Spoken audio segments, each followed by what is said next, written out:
श्रीमन नारायण लक्ष्मी नारायण श्रीमन नारायण लक्ष्मी नारायण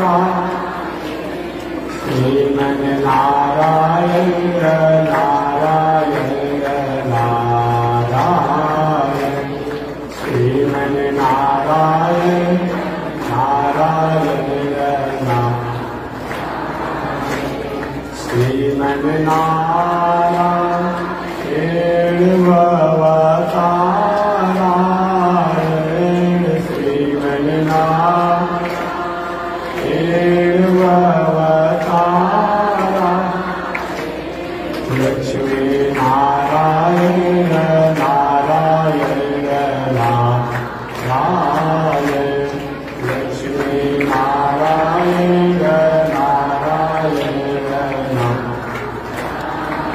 बोलिए श्री लक्ष्मी नारायण भगवान की अनंताचार्य कृपया वेदांत द्वयपारगम रामकृष्णामृषज भक्तम विश्वक्षेण मुनिं भजे कासायम यज्ञसूत्रम शुचिवकुशितथा चौधपुण्ड्रं च भाले यस्यास्ते दक्षहस्ते कलिकुमतिगिरीन्द्रेन्द्रवज्रं त्रिदण्डं शंसाराग्नि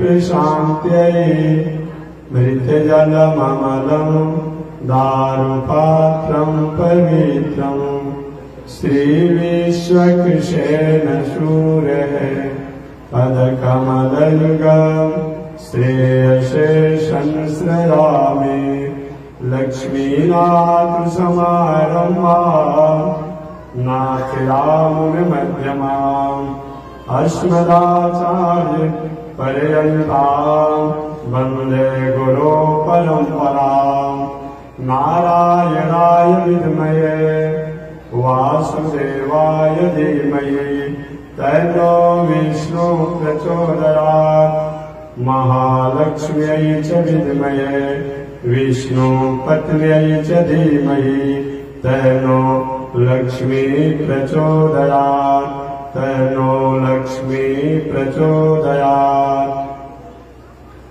परमाराध्य श्री लक्ष्मी नारायण भगवान नित्य वंदनीय पूज्य गुरुदेव श्री त्रिदंडी स्वामी जी महाराज के जुगल चरणों में कोटि नमन। भगवत भागवत आचार्य कैंकर्य पारायण महानुभाव पावन भूमि पर पावन कथा को निवेदन किया जाता है। पावन कथा अंतर्गत पिछले दिन निवेदन किया गया था नैमिषारण्य का पावन क्षेत्र 1000 वर्षों तक चलने वाला धार्मिक अनुष्ठान स्थल है। 88,000 संत महात्मा लोग उस आयोजन में सम्मिलित हैं। उस आयोजन का अगुवाई करने वाले विप्रों में श्रेष्ठ श्री सौनक ऋषि हैं। व्यास गद्दी पर व्यास जी के शिष्य रोमहर्षण सूत के पुत्र उग्रसर्वा सूत जी व्यास गद्दी पर बैठे हैं। श्री सौनक जी ने उग्रसर्वा सूत जी से पूछा कि हे सूत जी, मानव के कल्याण के लिए सरल और सहज साधन क्या है? श्री सूत जी ने कहा, सौनक जी, मानव के कल्याण के लिए तो अनंत साधन है। उन अनंत साधनों में भगवान जैसे भक्ति के द्वारा प्राप्त होते हैं, प्रपत्ति के द्वारा प्राप्त होते हैं, शरणार्थी के द्वारा प्राप्त होते हैं, उपासना के द्वारा प्राप्त होते हैं, वैसे और द्वारा नहीं देखा जाता है। अगला प्रश्न कर दिए सौनक जी, भगवान और भगवान कितने? भगवान किसे कहते हैं? भगवान कितने हैं? श्री सूत जी ने कहा दुनिया के नियामक और नियंता को ही भगवान कहते हैं, जिसके द्वारा ये दुनिया फलती है, फूलती है, विकसित होती है और अंत में जाकर उन्हीं में लय हो जाती है, उन्हीं को भगवान कहते हैं। कितने हैं भगवान? भगवान के अनंत अवतार हैं। उन अनंत अवतारों में 1008 अवतार प्रसिद्ध है। उन 1008 अवतारों में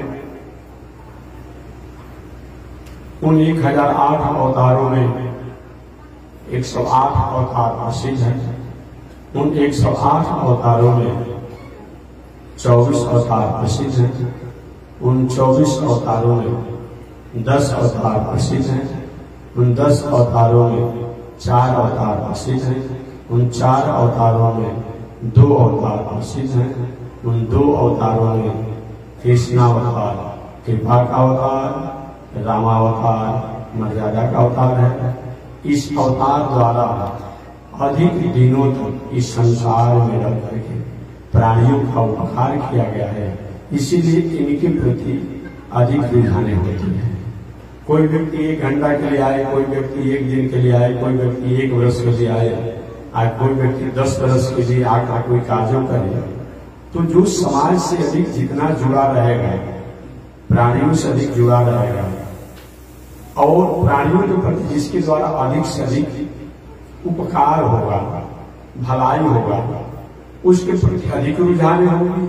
यही कारण है कि वामनावतार, नृसिंहावतार, परशुरामावतार, वराहावतार, कच्छप अवतार, हरि अवतार, मीना अवतार और भी भगवान के अनेक अवतार हुए। उन अवतार में आए, कुछ कार्यों को, प्रयोजन को पूरा किया, चले गए। लेकिन ये अवतार जो है प्रयोजन के बाद भी हमारे साथ रहे, अतः इस अवतार के प्रति हमारे रुझान है। जैसे कोई किसी के बारात में, तिलक में, विवाह में आया, आधा 1 घंटा रहा, न्योता पुराया, औपचारिक व्यवहार किया, चला गया। कोई व्यक्ति उसके आयोजन के प्रारंभ होने से पहले आयोजन में और आयोजन के बाद में करता हो तो उसके प्रति रुझाने होती है। तो रामावतार और कृष्णावतार ने जिस प्रकार से संसार में आकर संसार के प्राणियों के साथ मिलजुल करके रहे, संदेश दिए, मंगल कामना किए और अवतार द्वारा उतना नहीं हुआ, इसीलिए 2 अवतार प्रधान बताया जाता है। श्री सूत जी ने कहा कि ऋषियों भगवान के अनंत अवतार हैं। अनंत अवतारों में 108 अवतार मुख्य है। 108 अवतारों में 24 अवतार मुख्य है। वो 24 अवतार कौन कौन है? एक बार पुनः याद कर लें, तब व्याख्या करेंगे। 24 अवतारों में भगवान श्रीमन नारायण ने इस प्रकृति पर, इस सृष्टि पर, इस दुनिया में अलग अलग अवतार लेकर के प्राणियों का उद्धार करते हैं। तो भगवान का प्रथम अवतार कौन है? सनक, सनंदन, सनातन, सनातन। ये चारों भाइयों का अवतार जो है ये ब्रह्मा जी के पुत्र हैं। ये प्रथम अवतार पहला। दूसरा अवतार वाराह अवतार, इसकी व्याख्या आज करेंगे। तीसरा अवतार नारद जी का अवतार। चौथा अवतार नर नारायण का अवतार। पांचवा अवतार कपिल जी का अवतार। छठवां अवतार दत्तात्रेय जी का अवतार। सातवां अवतार यज्ञावतार। 8वां अवतार ऋषभ देव का अवतार। 9वां अवतार राजा पृथु का अवतार। 10वां अवतार मत्स्यावतार। 11वां अवतार कुरु रूप धारण कर, कछुआ का रूप धारण करके भगवान ने अवतार लिया। 12वां अवतार धन्वंतरी का अवतार। 13वां अवतार मोहिनी अवतार। 14वां नरसिंह भगवान का अवतार। 15वां वामन भगवान का अवतार। 16वां परशुराम जी का अवतार। 17वां व्यास जी का अवतार। 18वां राम जी का अवतार। 19वां बलराम जी का अवतार। 20वां कृष्ण भगवान का अवतार, 21वां हरि अवतार और 22वां हंसावतार, 23वां बुद्धावतार और 24वां कल्कि अवतार। यही 24 अवतार बताया गया है। इन 24 अवतारों के संक्षिप्त में व्याख्या करूंगा। तो भगवान का प्रथम अवतार सनक सनंदन सनातन सनत कुमार। इस अवतार में चारों भाई बाल ब्रह्मचारी बन करके दुनिया का मंगल कामना किए। ये ब्रह्मा जी की सृष्टि में, ब्रह्मा जी के पुत्रों में सबसे बड़े हैं, सबसे श्रेष्ठ हैं, सबसे ज्येष्ठ हैं। इनसे पहले कोई नहीं था। भगवान का दूसरा अवतार वराहावतार। वराहावतार जिस अवतार में भगवान ने जंगली सुअर बनकर के भी इस दुनिया का कल्याण किया। अब समझिए कितने बड़े उपकारक भगवान हैं। आज साधारण कोई रामलीला में, रसलीला में, कोई नाटक में भी किसी को कह दे हम आपको सुअर आप बन जाइए, कोई नाटक ऐसा हो कि वाह हम सुअर बनेंगे, नहीं बनेंगे, नहीं बनना चाहता है। रावण बनने को तैयार हो जाता है, इसमें गाली देना पड़ेगा, किसी को जान फटकार करना पड़ेगा, रावण बन जाता है। लेकिन जल्दी नाटक में भी कोई सुअर नहीं बनना चाहता है।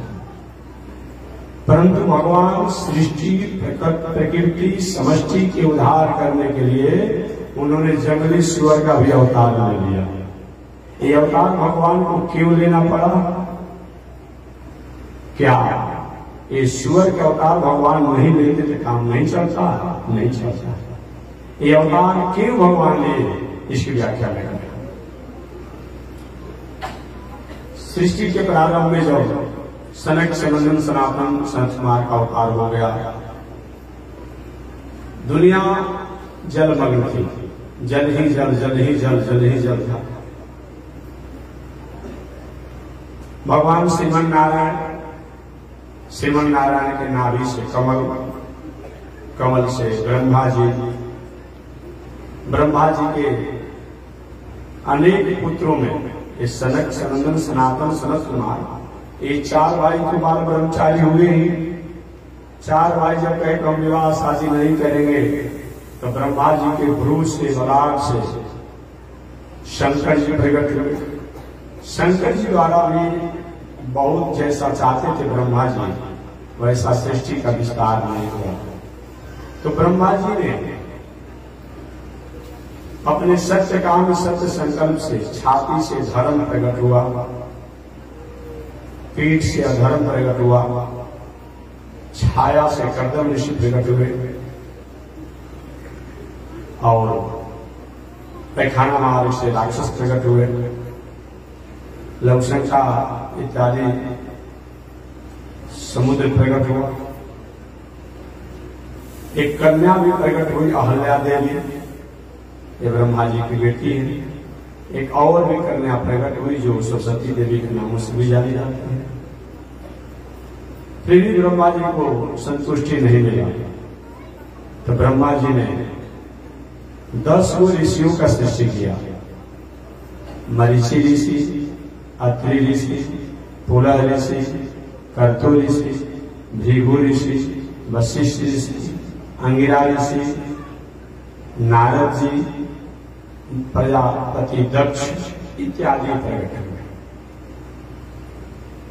इससे भी ब्रह्मा जी को बहुत संतुष्टि नहीं मिला तो ब्रह्मा जी ने अपने सत्य संकल्प से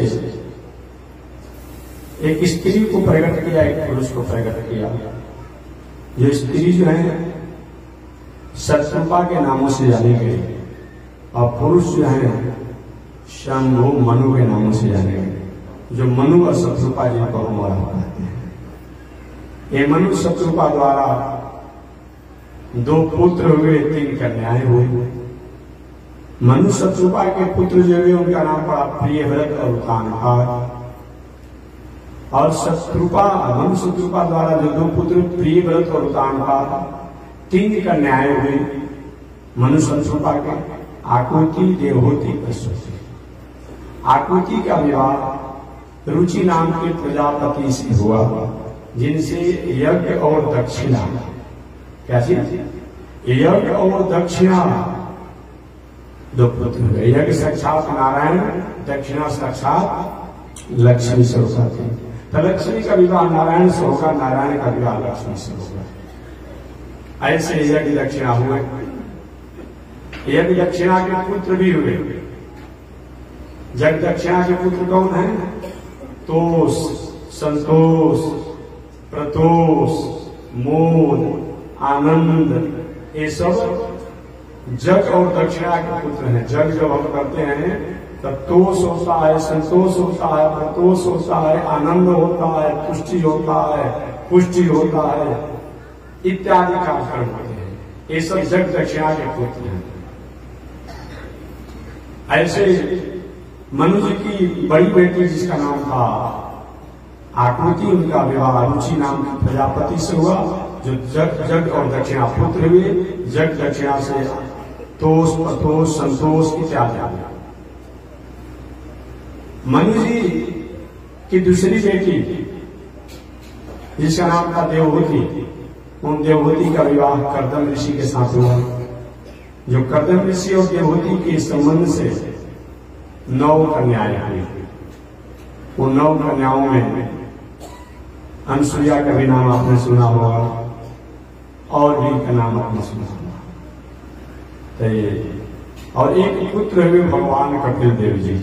ये तो बाल ब्रह्मचारी बन गए, तो आगे चलकर वंश का विस्तार नहीं हुआ। लेकिन कर्दम ऋषि की 9 कन्याएं जो हुई, उन 9 कन्याओं का विवाह 9 ऋषियों के साथ हुआ। मरीचि ऋषि, अत्रि ऋषि, पुला ऋषि, खत्तु ऋषि, भृगु ऋषि, वशिष्ठ ऋषि, जमदग्नि, अंगिरा, पुलस, पुल, कर्तु इत्यादि। दक्ष, नारद जी 10 भाई थे, तो नारद जी बचपन से घुमक्कड़ स्वभाव के थे। इसीलिए कर्दम ऋषि के 9 कन्याओं का नारद जी के 9 भाइयों के साथ कर दिया गया। नारद जी का विवाह नहीं हुआ। हमेशा घूमते फिरते थे, संत महात्माओं के मठ मंदिर में जाते रहते थे, इसीलिए विवाह नहीं होता। जब विवाह का अवसर था उस समय नहीं थे। वही मरीचि ऋषि, मरीचि ऋषि जो ब्रह्मा जी के बड़े पुत्र हैं, उन मरीचि के पुत्र कश्यप ऋषि हुए। कश्यप ऋषि की पत्नी का नाम अदिति, दीति, दनु, कद्रु, बिंदा, ये सब की पत्नियों का नाम है। कश्यप ऋषि के सबसे बड़ी पत्नी का नाम है अदिति। अदिति से आदित्य हुए। आदित्य हुए। उन आदित्य को हम देवता के नामों से जानते हैं। छठ के अवसर पर आप लोग आदित्य की पूजा करते हैं, गीत भी माताएं गाती है, आदित्य मत गाती है। ये कौन है? अदिति के द्वारा जन्म लेने के कारण ही देवताओं को आदित्य कहा जाता है। उसमें सूर्य का भी नाम आता है। सूर्य भी अदिति के ही पुत्र है, कश्यप ऋषि के ही पुत्र है। इस प्रकार कश्यप ऋषि की एक और पत्नी थी जिसका नाम था दीति। क्या नाम था? दीति। एक पत्नी का नाम था अदिति और दूसरे पत्नी का नाम क्या था? अदिति।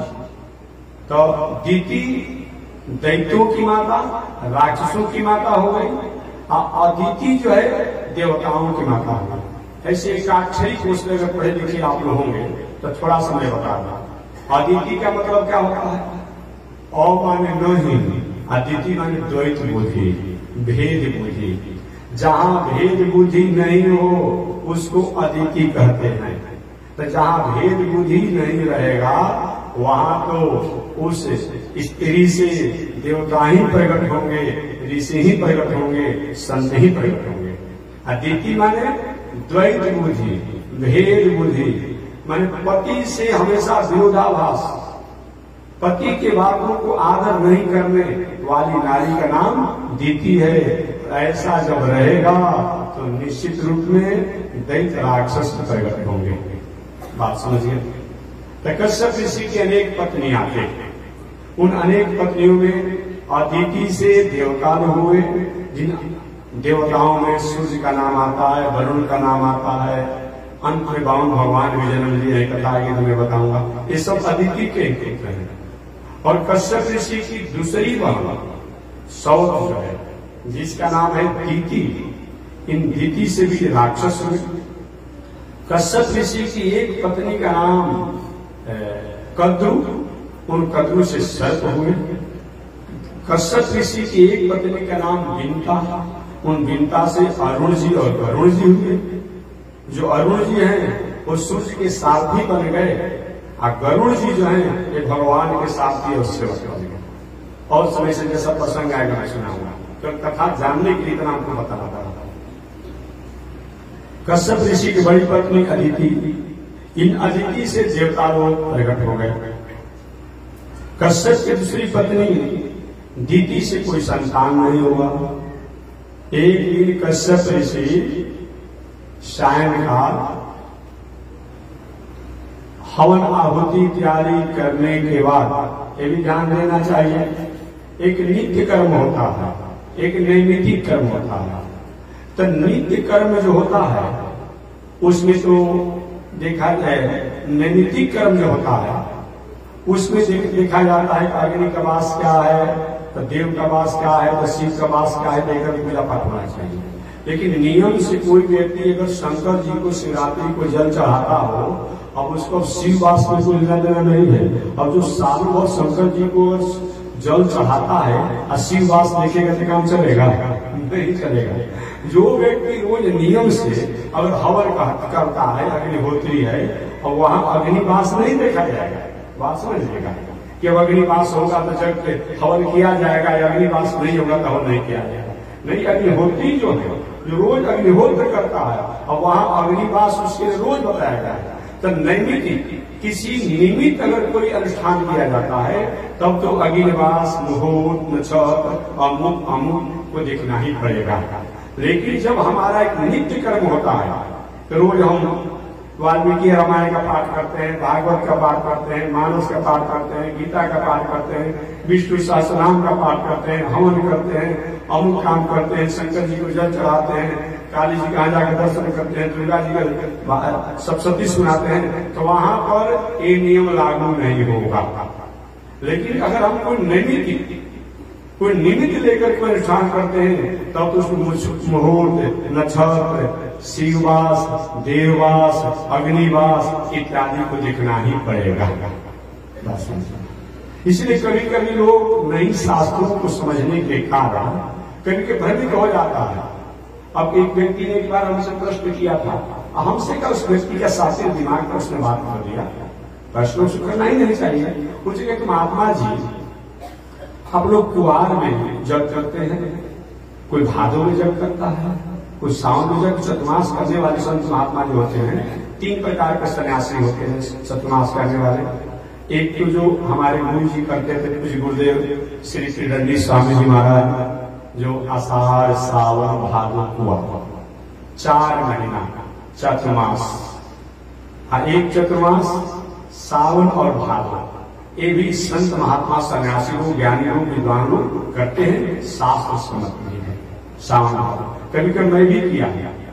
जब नासिक में कुंभ लगा तो नासिक में कुंभ लगने के कारण मैं भी 2 महीने का चतुर्मास किया। 2 बार हमको नासिक जाने का 2 या 3 बार मौका मिला, तो मैं क्या किया कि गुरु पूर्णिमा मना करके और उसी दिन मैंने यात्रा कर दिया महाराष्ट्र के लिए, नासिक के लिए। और सावन प्रतिपदा को मैं वहां पहुंच गया। सावन पूरा और भादो पूरा वहां रहा, और 2 महीना चतुर्मास किया। पुनः भादो को भंडारा वगैरह करके व्रत पूरा करके आकर के जग, जहाँ चतुर्मास जग की परंपरा जो घोषणा होती रहती है उसके अनुसार मैं आकर के जग किया। ये 2 बार ऐसा मौका हमको प्राप्त हुआ।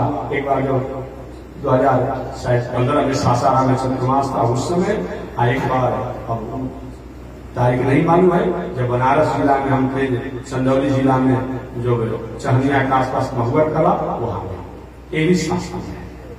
तीसरा हरिशैनी से जो उठना, हरिशैनी आषाढ़ शुक्ल पक्ष एकादशी से कार्तिक शुक्ल पक्ष एकादशी तक।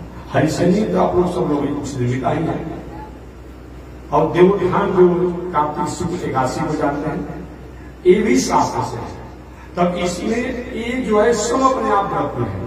चातुर्मास महाव्रत है, चातुर्मास महानुष्ठान है, चातुर्मास महायज्ञ है। अब उसके लिए हमको अलग से अग्निवास नहीं देखना होगा।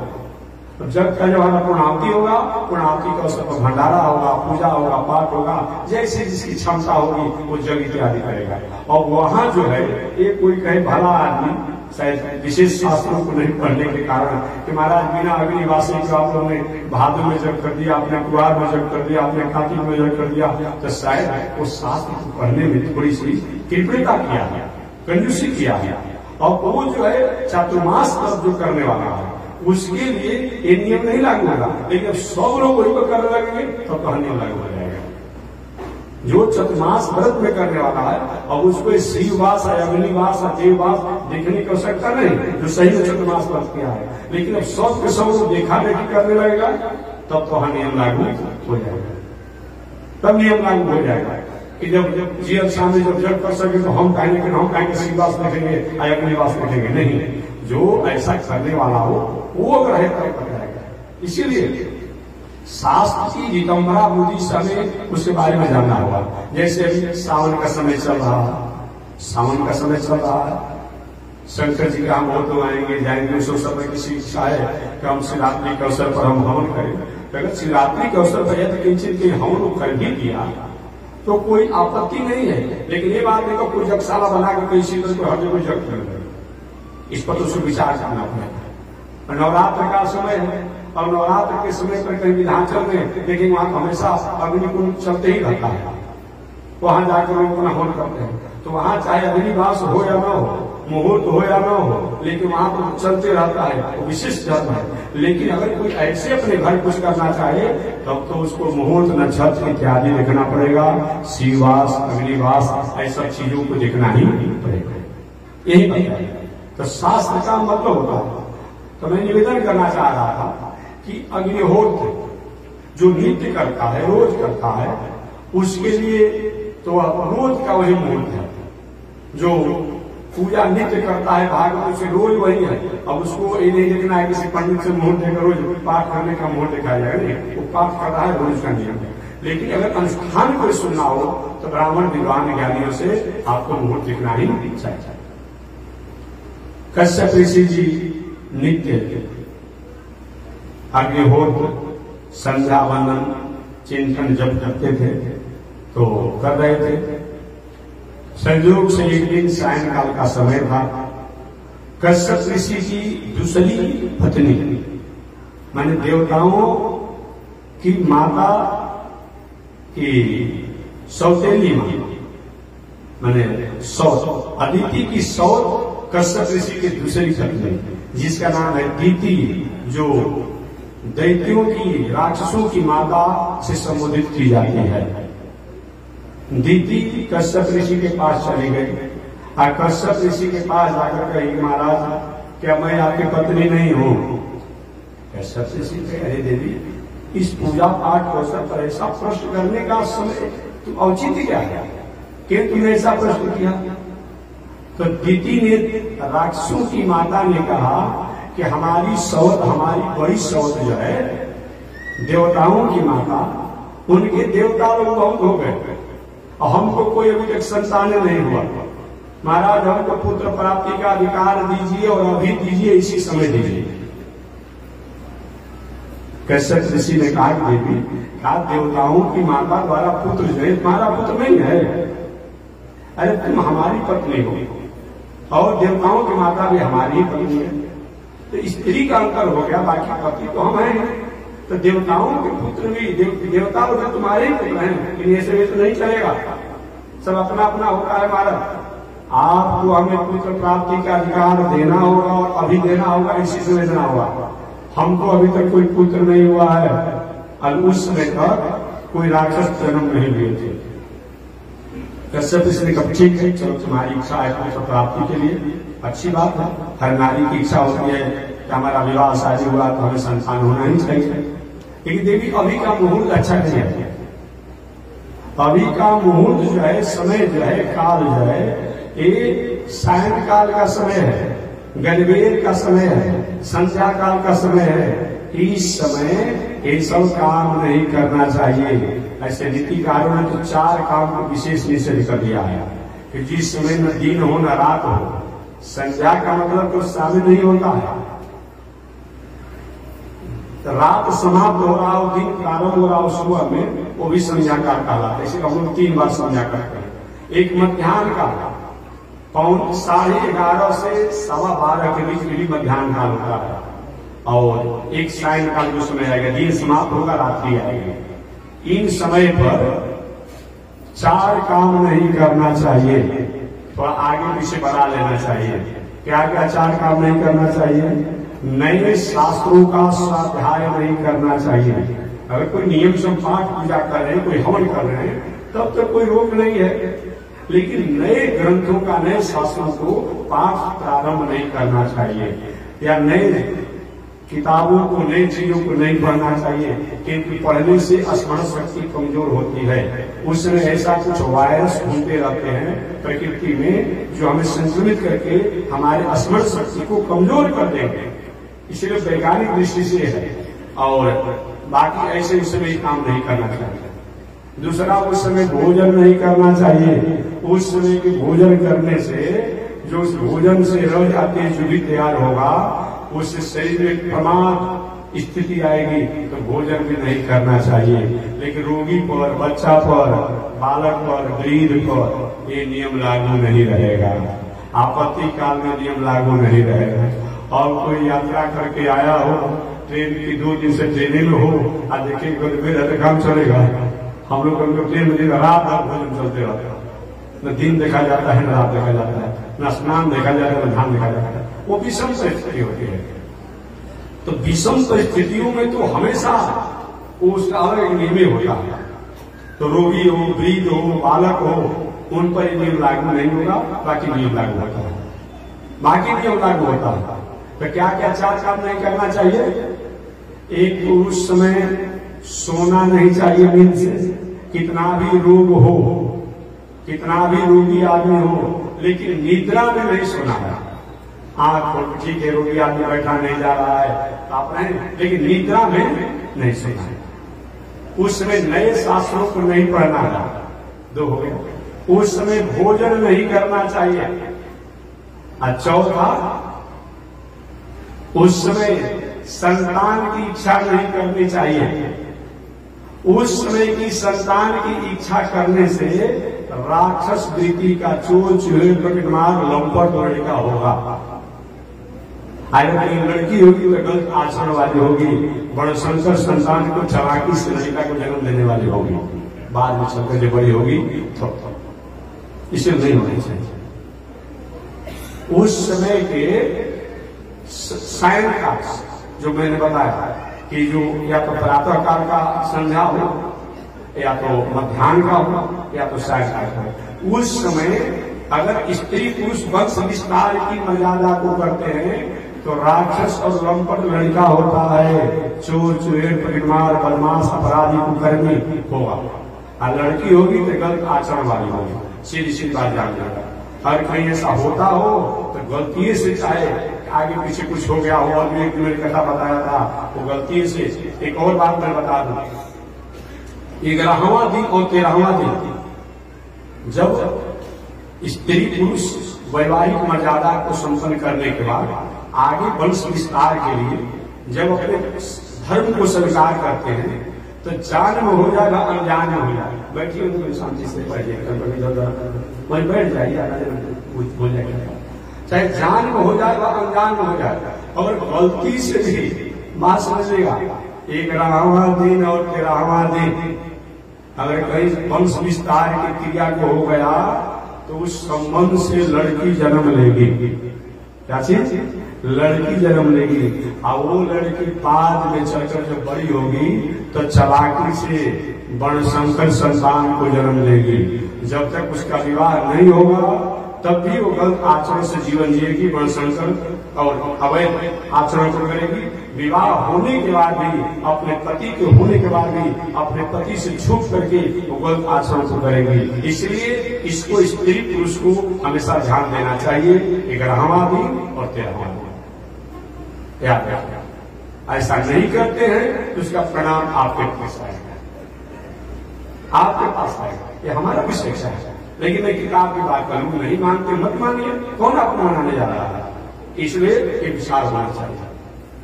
हमेशा मैं कहता हूं, प्रश्न करते रहते तो हम दवाई में तंत्र मंत्र जादू टोना झाड़ फूक ये सब कुछ नहीं चाहिए। वर्तमान भूत भविष्य जो जानते हैं आपके सामने कथा प्रवचन में शास्त्र कर देता हूँ, आपको समझ में आए तो ठीक है, समझा कर मैं कहता हूँ। एक व्यक्ति ने कहा महाराज जी आप कथा नहीं करते हैं, तो क्या करते बता दीजिए। कथा नहीं कहते, हमने कहा कर बता दू। क्या कि आप जो है ये पढ़ाते हैं, हम चलो ये भी मान लिया ना। अब कथा कहते रहिए, किसी बुझाए ना जाए। हम जो बात कह देते हैं शांति सुने के दिमाग में बात बैठी जाएगी। तो मैं निवेदन हमेशा करता हूं। एक बार मैं अपने याद भी दिला दिया, जो भी वंश विस्तार के लिए वैदिक परंपरा अनुसार विवाह शादी करके और शास्त्रीय मर्यादा में रहते हुए जब अशुद्धि अवस्थाओं को स्त्रियां प्राप्त होती है तो 8 बजे सुबह से लेकर के 8 बजे रात्रि के बीच जो अशुद्धि अवस्था होता है वह 1 दिन होता है, उसको 1 दिन गिनना चाहिए। अब उसके अनुसार 4था दिन, 6वां दिन, 8वां दिन, 10वां दिन, 12वां दिन, 14वां दिन, 16वां दिन। अगर वंश विस्तार की मर्यादा को स्वीकार किया जाता है तो लड़का होगा, याद हो गया, लड़का होगा। उसमें 4था दिन और 6वां दिन के संबंध से जो वंश विस्तार जो होगा वो लड़का कमजोर होगा, रोगी होगा, अल्पायु होगा और अल्प समय में मृत्यु हो जाएगी। अब तो 4था दिन को बढ़ा ही देना चाहिए, 6वें दिन को बढ़ा ही देना चाहिए। बाकी 8वां दिन, 10वां दिन, 12वां दिन, 14वां दिन, 16वां दिन। मेडिकल साइंस के अनुसार 18वां, मेडिकल साइंस कहते हैं 18वां दिन भी हो तो ये संतान होगा, ये लड़का होगा। पुनः 5, 7, 9, 11, 13, 15 ये जो होगा वंश विस्तार की, इसे लड़की होती है, याद रखिएगा। उसमें 11वां दिन और 13वां दिन को वर्जित कर देना चाहिए। 15वां दिन के संबंध से जो लड़की होती है राजयोग वाली होती है, गरीब घर में जन्म लेगी, अजय भी जन्म लेगी, उसका पहले इस दुनिया में आएगा, उसके भाई चाचा माता पिता अपना खेती व्यापार से धनी बन जाएंगे, राज्य हो जाएगा। अजय जो बड़ी होगी उसका विवाह होगा, जिसका हो जाएगी कि ससुर भसुर देवर पति ये जो है वो क्या होंगे, अपने व्यापार खेती नौकरी करके राजा बन जाएंगे। ये 15वां दिन से होता है, ये शास्त्रों की परिकल्पना है। इस प्रकार से आपको जानना चाहिए। तो मैं निवेदन करना चाह रहा हूं कि 4 काम नहीं करना चाहिए। क्या क्या? एक भोजन संध्या काल में नहीं करना चाहिए, गजवेद जिसको अपनी भाषा में आप कहते हैं, तो गजवेद को आप शामी को मान लेते हैं। नहीं, सुबह वाला जो दिन समाप्त होता हो और रात्रि समाप्त होता हो और दिन प्रारंभ होता हो वो भी गजवेद होता है। और एक मध्याह्न काल का समय होता है 11:30 से 12:15 के बीच, और एक सायं काल को आप जानते हैं। इन तीनों समय में 4 वो काम नहीं करना चाहिए। एक, भोजन नहीं करना चाहिए, सोना नहीं चाहिए नींद से, नए शास्त्रों का स्वाध्याय नहीं करना चाहिए, और संतान प्राप्ति के लिए अधिकार नहीं रखना चाहिए।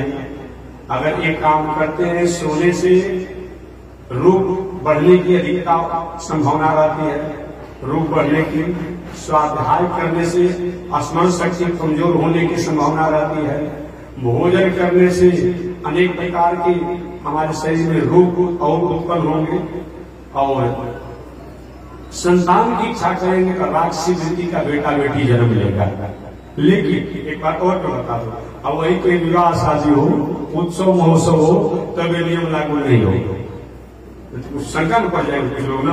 मैं पहले भी बता दिया, विवाह हो, शादी हो, उत्सव हो, महोत्सव हो, यात्रा हो, रोगी हो, वृद्ध हो, बालक हो, और छोटे छोटे लड़का है वो समझेगा तो अभी हमको चाहिए, क्या करेंगे माता है, खिलाना ही पड़ेगा, पिलाना ही पड़ेगा, अभी हम सुधरे करेंगे, वो सुधर जाएगा छोटा लड़का जो होगा। लेकिन इसीलिए वृद्ध, बालक और रोगी इन तीन को छोड़ करके इसमें नियम को पालन होना चाहिए।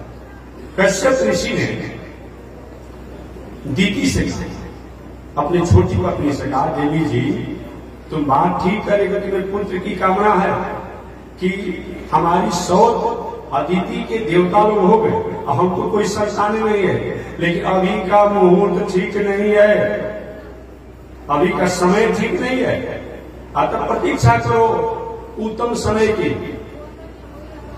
दीदी ने कहा माता ज्यादा मत करो, भूल रहे क्या, धीरे धीरे बतियाओ, धीरे धीरे आपका आवाज हमारे जा रहा है, धीरे धीरे बतियाओ जो बात करना।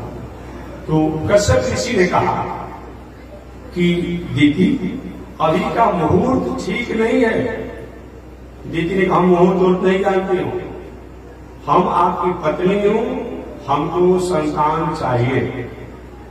पत्नी तो पत्नी है, कहेगी देवी इसका प्रणाम अच्छा नहीं होगा कि महाराज प्रणाम की बात की है, अभी तो हमें आप वंश विस्तार के लिए संतान का अधिकार दीजिए।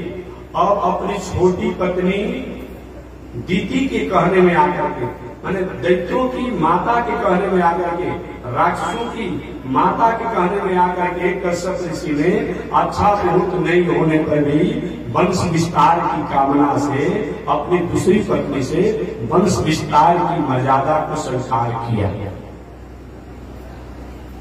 अजय जब उसे निवृत्त हुए कि देवी तुमने तो काम अच्छा नहीं किया, तुम्हारे पुत्र तो होंगे लेकिन बहुत बड़े उपद्रवकारी होंगे, धर्म कर्म पूजा पाठ यज्ञ दान तीर्थ व्रत सब में बाधा पहुंचाने वाले होंगे, संत महात्मा ब्राह्मण ज्ञानी को मारने वाले, पीटने वाले, परेशान करने वाले होंगे। दीदी ने कहा प्रभु हम उसमें कामना में आ गए थे, काम वासना में आ गए थे, लेकिन अब तो जो हो गया आप कृपा करिए।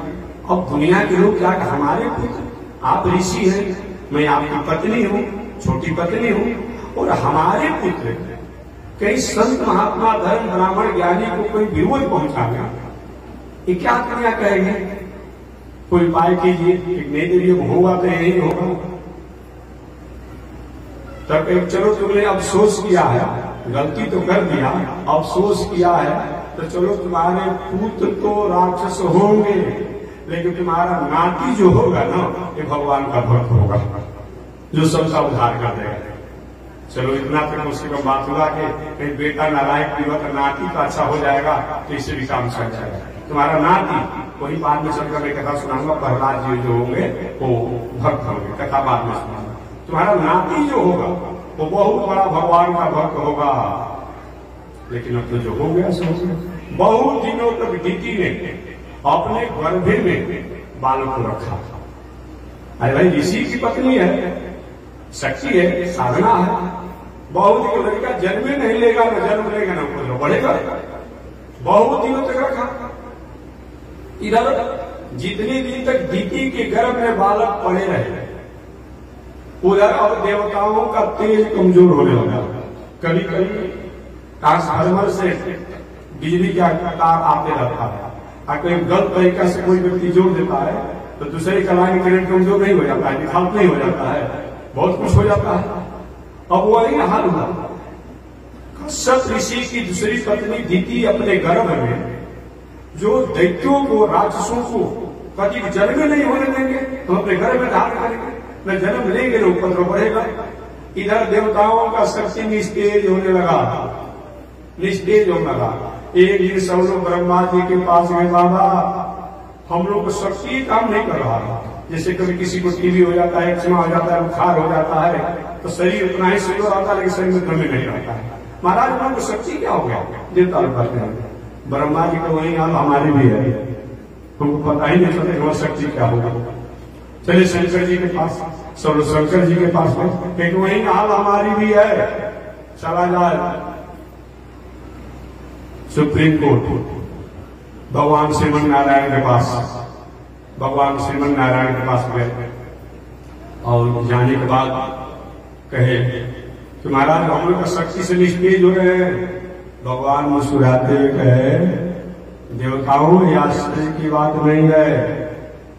प्राचीन समय में, पूर्व काल में, पूर्व समय में मेरा निजी सेवक जय विजय सनक सनंदन सनातन सनत कुमार के साप के कारण ये लोग राक्षस होने का इन्हें साप मिला है। वही मेरा निजी सेवक। अब हम किसको माता पिता बनाए ये विचार करके वो दीदी के गर्भ में प्रवेश किए हुए हैं सूक्ष्म रूप में। तो जब तक रहेंगे तब तक तुम्हारी हाल यही होगी। वो आएंगे कभी परेशान होंगे, गर्भ में रहेंगे कभी परेशान होंगे। महाराज बाहर आए और जल्दी का संहार कीजिए, ये हमारी प्रार्थना है।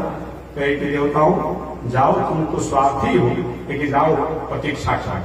वही भगवान की निजी सेवा जो जय विजय है, वही अब किसको माता पिता बनाए, तो दीदी को ही अपना माता पिता बना लिया और उन्हीं के सूक्ष्म रूप में गर्भ में प्रवेश किए। वही गर्भ में बालक बहुत दिनों तक रहा। जब बहुत प्रार्थना किया गया तो कश्यप ऋषि की छोटी पत्नी दीति के गर्भ से 2 बालक प्रकट हुए, जिनका नाम पड़ा हिरण्याक्ष और हिरण्यकश्यप। इतना कथा ज्ञान है। हिरण्याक्ष और हिरण्यकश्यप अब दोनों भाई जन्म लेते हैं बहुत बड़े प्रभावशाली हुए। न होतव्यम न दातव्यम, कोई हवन नहीं करेगा, कोई दान नहीं करेगा, पूरे दुनिया में उपद्रव फैला दिया। देवताओं के किसी के गदा छीन लिया, किसी के तलवार छीन लिया, किसी के कमंडल छीन लिया, किसी का कुंडल छीन लिया। ये राक्षस चले चलो झाड़ दो, अब देवता को झाड़ देना। जो व्यक्ति फाइनेंस विभाग की गति पर बैठकर फाइनेंस का काम किया हो और उसे कहीं कप धोया जाएगा, प्लेट धोया जाएगा, क्या उसकी स्थिति रहेगी। और देवता लोग जो आनंद में रहने वाले, जब हिरण्याक्ष हुआ सारे देवताओं को नाग चना चलाना पड़ा, अर्थात लोहे का चना चलाना पड़ा लोगों को। सब लोग जब साधारण व्यक्ति जो उपद्रवकारी किसी पद को, प्रतिष्ठा को, धन को, संपत्ति को, मान को, सम्मान को जब प्राप्त करता है ना, तो दूसरे को परेशान करने में अपना पूरा एनर्जी लगा देता है। अच्छे लोग अगर कोई वस्तु को प्राप्त करते हैं तो समाज के उपकार में अपना पूरा एनर्जी लगा देते हैं। यही अंतर है। बुरे लोगों के पास भी धन होता है, अच्छे लोगों के पास भी धन संपत्ति पद प्रतिष्ठा होता है। अच्छे लोग जो है अपने धन संपत्ति और एनर्जी को समाज के उपकार में लगाते हैं। अब बुरे लोग जो अपने धन संपत्ति एनर्जी को समाज को हरास करने में, परेशान करने में लगा देते हैं। यही होता है। और हिरण्याक्ष जो है चारों तरफ हाहाकार मचा दिया। न होतव्यम न दातव्यम, कोई हवन नहीं करेगा, कोई दान नहीं करेगा, कोई जग नहीं करेगा, कोई पूजा नहीं करेगा, कोई पाठ नहीं करेगा। चारों तरफ घोषणा कर दिया। सब लोग परेशान हो गए। किसी को जब पूजा पाठ करना भी पड़ता था तो हिरण्याक्ष का भी नाम पर लेकर या तो भीतर करना पड़ता था। चारों तरफ उग्रवाद का आतंक ही आतंक फैल गया। अंत में देवता लोग प्रसाद में प्रभु कृपा कीजिए। उस समय जलमग्न दुनिया था, जलमग्न दुनिया था। वो हिरण्यकश्यप का बड़ा भाई हिरण्याक्ष, कश्यप ऋषि का, अभी तो कुछ दिन पहले एक किताब में कोई व्यक्ति बता ऐसा ऐसा कि आजकल के उपद्रवकारियों द्वारा उपद्रव को पेश किया जाता है, जो कि कभी कभी नजर कहां से ऐसा बुद्धि आ जाती है कि बात आश्चर्य हो जाता है। अभी होलिका के बारे में कुछ उपद्रवकारियों ने एक जो अपने को समाज सेवी के नाम पर अपने को समाज सेवी मान करके मैं किसी समाज का एक प्रतिनिधित्व करता हूं और लिखा होलिका के बारे में ऐसा ऐसा उपद्रव लिखा है लोगों ने, जो कभी कोई पढ़ेगा न जाने कहां से उसकी बुद्धि आ जाती है। उसने कहा कि होलिका जो थी हम लोगों के घर की बेटी थी, लेकिन इन सामंतियों ने क्या किया, उसके साथ दमन किया और दमन करके उसके साथ कर्म आप कहते हैं किया और के करके और लाश को छुपाने के लिए ये जला दिया और जला करके उत्सव में उसका तिलक लगाया। और बताइए ये नया नया चल रहा है समाज सेवी अपने को जो कहता है लोग संगठन, ये बहुत बड़ा उपद्रवकारी है। ऐसा ऐसा बातों को तोड़ बोलूंगा। बताइए वो आखिर होलिका कौन थी समझना तो चाहिए। हिरण्याक्ष हिरण्यकशिपु की बहन थी, प्रहलाद की फुआ थी, लेकिन ऐसा तरीका सूत्र पेश किया है। इसीलिए मैं निवेदन करता हूं कि कभी कभी ऐसे असंतुलित किताबों को पढ़कर के थोड़ा सा अपने से विवेक से विचार करके आप काम कीजिए। तो मैं निवेदन करना चाहा, हिरण्याक्ष ने क्या किया, पृथ्वी को अपने कब्जा में कर लिया और कब्जा में करके ले जाकर रसातल में छुपा कर रखा। राक्षसों का एक स्थान रसातल है, उनका अपना मूल स्थान है रसातल।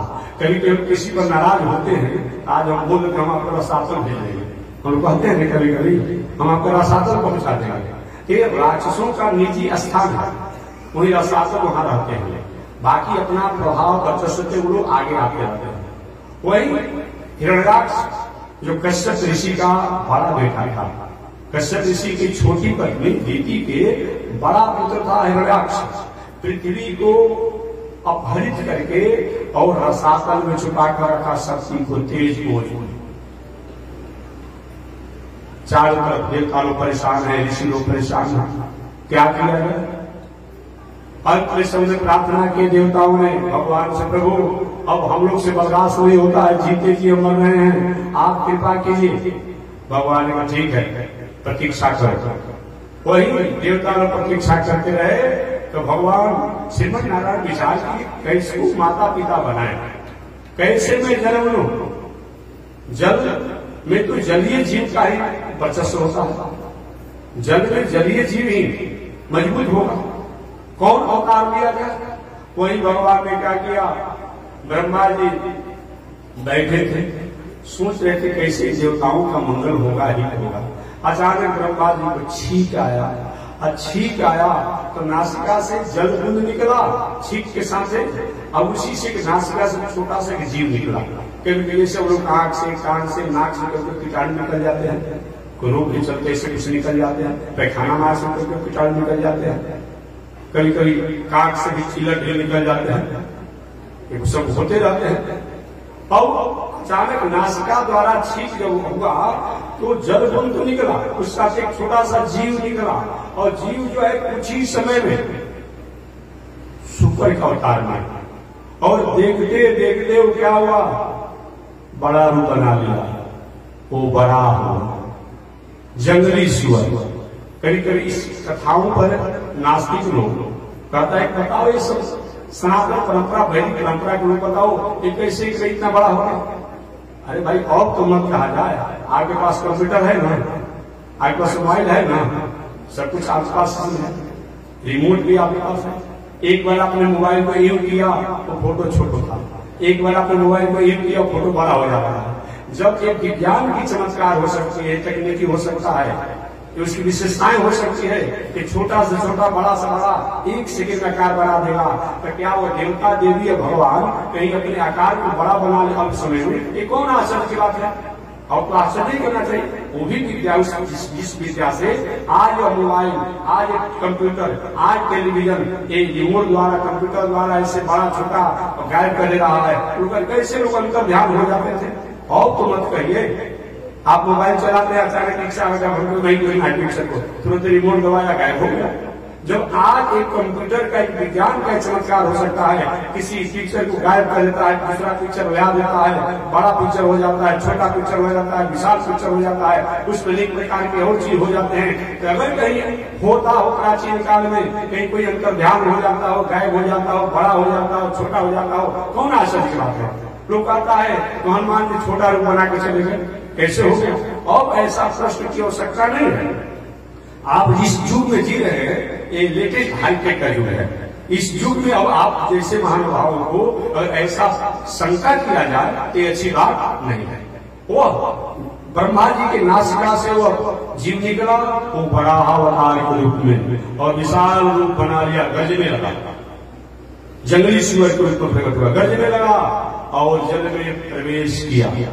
अब जल में प्रवेश किया, संयोग से नारद बाबा भी कहीं घूमते हुए आ रहे थे, नारद बाबा से उसको मुलाकात हो गई और नारद बाबा को पकड़ लिया हिरण्याक्ष। क्या ये बाबा मेरी भुजाओं में खुजली है, मैं आपसे जुदी करूंगा। नारे के आकर मैं झगड़ा किसी किया ही नहीं, मैं झगड़ा लगाने का काम कर सकता हूं लेकिन झगड़ा मैं नहीं करता। मैं लड़ने का काम नहीं करता हूं, लड़ने का काम करता हूं, मैं नहीं लड़ूंगा। हिरणाक्ष के मेरी भुजाओं में खुजली है तो कैसे मिटेगी? एक मैं लड़ाने वाले किसी वीर का नाम बता दूंगा तब, एक तो बता दूंगा छोड़ दूंगा। तो बताओ भाई वो कौन वीर है मेरे समान? एक देखिए आप जमीन में नीचे चले जाइए, चले जाइए, चले जाइए, वो वराह अवतार से आपको मुलाकात हो जाएगी और वो आपको भुजाओं की खुजली को मिटा देगा। ठीक है, मार्ग में वरुण देव से मुलाकात हुआ, वरुण देव को एक हाथ से प्रणाम किया। ये भी क्या है, अपना तेज को जो खोना चाहता हो एक हाथ से हो, जिसको आप लोग लतरी भाषा में कहते हैं, जिसको आप लोग बाएं हाथ कहते हैं, एक हाथ से प्रणाम किया। वरुण देव को चुनौती दिया कि हमसे युद्ध करो। वरुण देव सोच के देखो जब मैं जवान था ना तो मैं चुनौती किसी का प्रयास नहीं करता, लेकिन मैं नहीं करूंगा। अगर लंगा आदमी हो कहीं आपसे काल ठोक रहा हो ना तो धीरे से उसे किनारे हट जाइए। बहुत यही अच्छी बात है, अच्छी बात है। अरे जोर से तूफानी और आंधी तूफान आता अक्सर लड़ते हैं कि किनारे कहीं पेड़ के नीचे कहीं घर में जाकर छुप जाते हैं। लड़ेंगे तो आंख में एक प्रकार के भूलपन हो जाएंगे और बहुत परेशानी हो जाएगी। तो कहीं नालायक लोग किसी कारण से नालायकी द्वारा कोई उपद्रव करते हो तो उससे जूझिए मत, उससे भिड़िए मत, उससे लड़िए मत, थोड़ा सा किनारे हो जाइए, कोई न कोई उसको मिल जाएगा, वैसा बलवान उसका समाधान कर देगा, आप उसकी फेरा में कम पड़ेगा। अब वरुण देव कहे कि नहीं मैं कुछ नहीं करूंगा, क्या तो नहीं कर दे दो कि वरुण देव हार गए और हिरणाक्ष जीत गया। कहने की मंजिल कर तो नहीं दूंगा लेकिन मैं आपसे युद्ध नहीं करूंगा। आगे वो जल में चलते चला गया। अब जहां गया तो वहां वराह अवतार भगवान विचार कर रहे थे कि कैसे पृथ्वी को जल के ऊपर स्थापित किया जाए। ये कितनी कला कुशलता है वराह अवतार भगवान की। हम लोग कोई जल में किसी वस्तु को फेंक देते हैं, बेटी पत्थर डूब जाती है। अब वराह अवतार भगवान ने इतना बड़ा तकनीकी किया है कि चाहे 1000 फीट नीचे हो और 10,000 फीट नीचे हो जल है, और जल के ऊपर एक पहाड़ पर्वत पृथ्वी सब चित हुई है। कैसे इसको स्थापित किया जाए ये वराह अवतार भगवान विचार कर रहे थे। उसी समय हिरण्याक्ष अच्छा यहां आकर तुम छुपा हुआ है, अरे सुअर क्या हमसे लड़ाई करे। नारद ने इसी तरह का नाम रखाया है। ये सुअर है, ये हमसे क्या लड़ाई करेगा। बनगोचर का बनगोचर का आगे हमसे क्या लड़ाई करेगा। भगवान ने अच्छा भाई हमको छेड़ना, पहले तो भगवान बोलना ही नहीं चाहिए, इधर हटे उधर हटे, लेकिन बार बार उनका पीछे करते रहा। तब उसने कहा कि ए सुअर जंगली सुअर हमसे क्या लड़ाएगा। तो भगवान ने कहा तो उसको कुछ जवाब देना पड़ेगा। भगवान ने कहा कि मैं तो सुअर हूं, बनगोचर में जंगली सुअर कहा जाता है, लेकिन तुम्हारे जैसे ग्राम सिंहों का मैं शिकार करता हूं। ऐसे जो व्यक्ति पढ़ा लिखा नहीं हो अब उससे कहेंगे क्या ग्राम सिंह जी ठीक है तो थोड़ा छाती फुलाएगा तो ग्राम सिंह कहा जाएगा। इस संस्कृत में गाली भी किसी को दिया जाता है ना बड़ी मधुर लगता है, लेकिन ग्राम सिंह माने का होता है गांव का कुत्ता। क्या चीज? गांव का कुत्ता जो होता है उसे ग्राम सिंह कहा जाता है। अपना मालिक की दीवार के सामने भूखेगा तो अपने आप में। अभी कोई दूसरे गांव में सिवान में जाता है तो पूछ दबा करके कुत्ता भाग जाता है, तो दूसरा कुत्ता होकर भाग मारे तो उसको ग्राम सिंह कहा जाता है कुत्ता को। तो कहीं कि मैं गोचर तो हूं लेकिन तुम्हारे जैसे ग्राम सिंहों का मैं शिकार करता हूं। आदमी जंगली सुअर जो होता है कुत्ता इत्यादि को शिकार कर ही देता है। मैं तुम्हारे जैसे ग्रामीण सिंहों का शिकार करता हूं। वही तो भाई कश्यप ऋषि का संतान था तो संस्कृत को जानता ही था। अरे हमको कुत्ता कहता है। और क्या किया हिरण्याक्ष ने अपना गदा उठाया, अब भगवान के शरीर पर प्रहार किया, भगवान ने बचाव किया, नहीं लगा। दूसरी बार भी प्रहार किया, भगवान ने बचाव कर दिया। इधर देवता लोग जो है ना हमेशा ने कहा कि भाई हम कथा चाहते हम तो नो ऑब्जेक्शन नो कमेंट, मैं कोई ऑब्जेक्शन नहीं कोई कमेंट नहीं, हम कथा प्रसंग पर बात करते हैं। ये देवताओं का स्वभाव, आप दल बदलू नेताओं का स्वभाव एक बराबर होता है, याद रखिएगा। ये देवता लोग भी जब देखते हैं कि हमारा झंडा फहरने वाला है जाकर सबसे पहले भगवान के सामने स्तुति करते हैं, और जब देखते हैं कहीं हम माप खाने वाले हैं तो पहले ही भाग जाते हैं। यही हाल मजदूर नेताओं का है। जब देखिए किसी के अपना झंडा पहनने वाला कुछ चल रहा है तो क्या करेगा, वहां से भागकर वहां हो जाएगा, वहां से भागकर वहां। और देवता लोग आ गए और आकर के स्तुति करने लगे, भगवान प्रभु ये राक्षस है, रात्रि हो जाएगी, इन राक्षसों का रात्रि में बल बढ़ जाता है, आप जल्दी मारिए। भगवान ने आंख दिखाया, देवताओं शर्म नहीं आती है, किसी को वरदान की रूप दे देते हो और जब बल बढ़ जाता है और फिर उसके बाद हमारे पास आते हो। अरे रात को मैंने बनाया है, दिन को मैंने बनाया है, रात दिन क्या होता है। देवता वही बड़ा अवतार परमात्मा ने कुछ क्या किया, हिरण्याक्ष को एक चक्कर मारा और एक चक्कर मारा, बस वही पर गिर गया, आंख फेंका, निकल गया। तभी भी देवता लोग के मन में शंका है, वो हो सकता है कहीं मूर्छित हुआ है और कहीं मूर्छा समाप्त होगा, अस्वस्थ होगा, और कहीं हम लोग जाकर के भगवान की स्तुति करें, अगर कहीं जिंदा हो जाएगा तो मार कर हम लोग को सुमत निकाल देगा। तो ऐसा काम करना है, स्तुति जरूर करें, लेकिन ये पते नहीं चले कि देवता का स्तुति कर रहे हैं कि दानवों का स्तुति कर रहे हैं। कुछ समाज में ऐसे भी लोग होते हैं, ऐसे रहेंगे पते नहीं चलेगा क्या है। और क्या किए, उन देवताओं ने बराहावतार भगवान के सामने स्तुति कर रहे, बराहावतार भगवान की आज स्तुति की प्रशंसा कर रहे हैं उस राक्षस का। हे दैत्यराज, कितने तुम बलशाली हो, भाग्यशाली हो कि भगवान के सामने तुम लेटे हुए हो, तुम्हारे जैसा कोई पुण्यात्मा नहीं होगा, पुण्य करने वाला कोई नहीं होगा। भगवान के देखो देवताओं को इतना डरे हुए, हम पर इनको विश्वास नहीं है, एक लोगों को विश्वास है, हमारे सामने स्तुति कर रहे हैं, आप प्रशंसा उस दैत्य का कर रहे हैं। उसके बाद जब कुछ देर तक 10 वर्ष नहीं हुआ तब देवताओं को विश्वास हो गया कि नहीं नहीं, अब तो हिरण्याक्ष का वध हो गया। वही हिरण्याक्ष के मृत्यु होने पर बराहावतार परमात्मा पृथ्वी को जल के ऊपर ला करके स्थापना किए, जो आज भी एक पृथ्वी जल के ऊपर स्थापित है। इसीलिए हम लोग जग में, विवाह में इत्यादि में ये बराहावतार भगवान का गीत गाते हैं। ये जो भी हमारी माताएं माटी कोड़ने के लिए जाती है, उसमें किसकी पूजा करती है, बराहावतार भगवान की ही पूजा होती है। हम लोग भी जग जो करते हैं, जग में बराहावतार भगवान की ही पूजा होती है। इसीलिए मैं कहना चाहता हूँ, एक बार मैं झारखंड प्रदेश में था, एक आदिवासी थे, अच्छे समाज सेवी नेता थे, उन्होंने कहा महाराज हम लोग प्रकृति की पूजा करते हैं। हमने कहा कि आप 200-150 वर्षों से प्रकृति के पुजारी बने हुए हैं, हम जो है परंपरा से प्रकृति के पुजारी हैं। हम जितना प्रकृति के पुजारी हैं, आप ऐसा प्रकृति के पुजारी नहीं है। आपके समाज सेवी नेता कोई आया होगा 100-200 वर्षों में, आप प्रकृति के पुजारी बने हैं। हम पहाड़ की पूजा करते हैं, हमसे कौन अधिक पत्थर की पूजा करता है। जितनी दुनिया में मूर्ति है पत्थर की है, हमसे अधिक कौन पूजा करने वाला है भाई। प्रकृति की पूजा नहीं है, हम जल की पूजा करते हैं। सुबह सुबह जगने के बाद हम संध्या भोजन करते, जल को प्रणाम करते हैं, हमसे कौन अधिक पूजा करेगा। हम पेड़ की पूजा करते हैं, हम पीपल से लेकर के, आम से लेकर, बल से लेकर सबकी पूजा करते हैं। यही ना प्रकृति है। हम पर्वत की पूजा करते हैं, हम वृक्ष की पूजा करते हैं, हम जल की पूजा करते हैं। अरे हम तो बाघ सिंह की पूजा करते हैं। काली जी का, भगवती की सवारी, किसी का बाघ है, किसी का सिंह है, पूजा होती है कि नहीं होती है। अरे अब सांपों की हम पूजा करते हैं, एक पर्व मनाया जाता है। हम कुत्ता को भी बलि देते हैं, हम सुअर को भी पूजा करते हैं। ये मैं कहना चाह रहा हूँ, हम हाथी की ही पूजा करते हैं, हम किसकी नहीं पूजा करते हैं। हमारे यहाँ तो गधा की पूजा होती है। अरे कौन तो भगवती के गधा में सवारी है, जब भगवती का पूजा होता है गधा गधा की रह गया।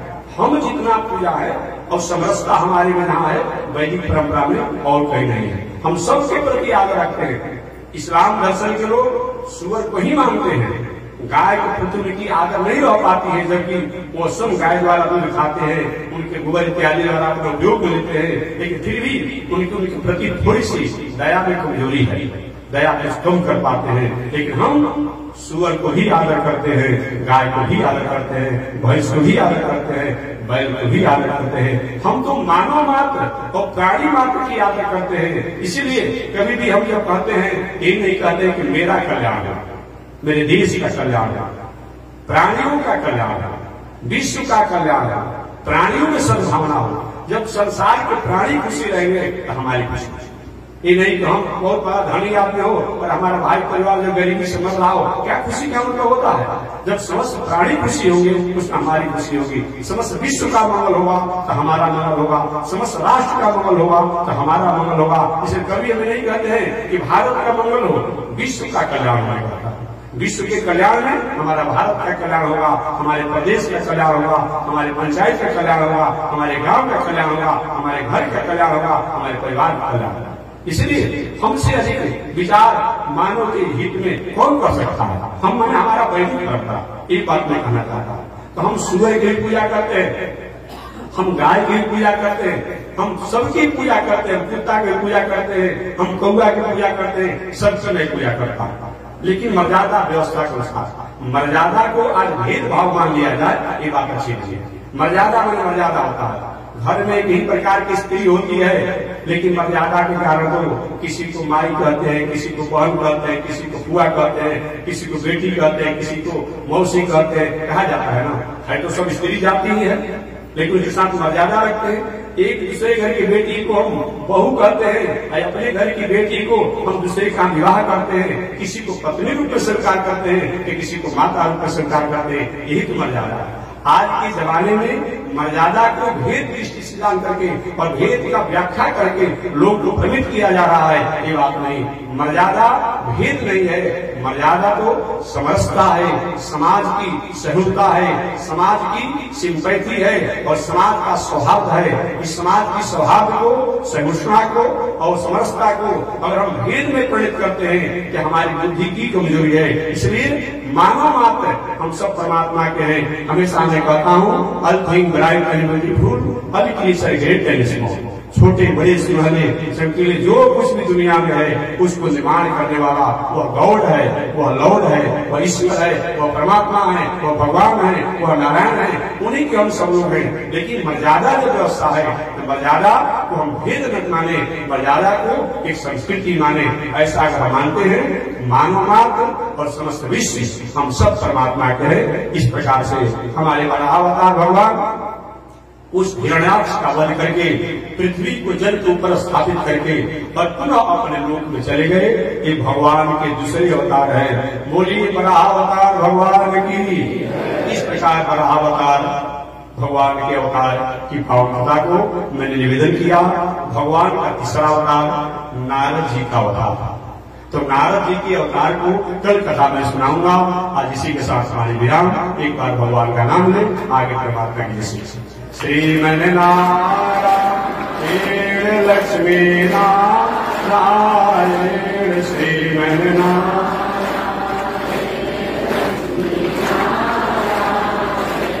श्रीमन नारायण नारायण नारायण श्रीमन नारायण नारायण नारायण।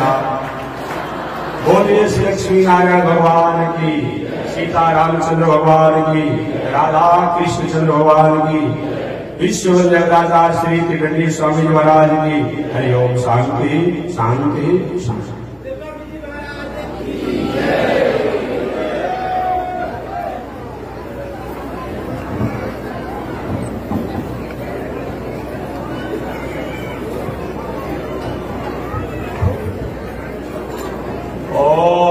चंद्रमा सौरात चक्षो सूर्यो अजायत श्रोत्रा वायु सकाल समुखा दग्निरजायत श्रीशते लक्ष्मी शपत्या महोरात्रे पार्श्वे नक्षत्राणि रूपम स्मिरौ व्यातम विश्वविघाण मौमयि विघाण सर्वलोकं मयि विघाण कासायं यज्ञसूत्रं शुचिवपुषि तथा चोर्ध्वपुण्ड्रं च भाले यस्यास्ते दक्षस्ते कलिकुमतिगिरीन्द्रेन्द्रवज्रं त्रिदण्डं संसाराग्निप्रशान्ते हृतजलममलं दारुपात्रं पवित्रं श्रीविश्वक्सेन सूर्ये पदकमलयुगं श्रेयसे संस्कृजामि अमर्याद शूद्र चलमति रसोईया प्रसवो कृतज्ञो दुर्मारे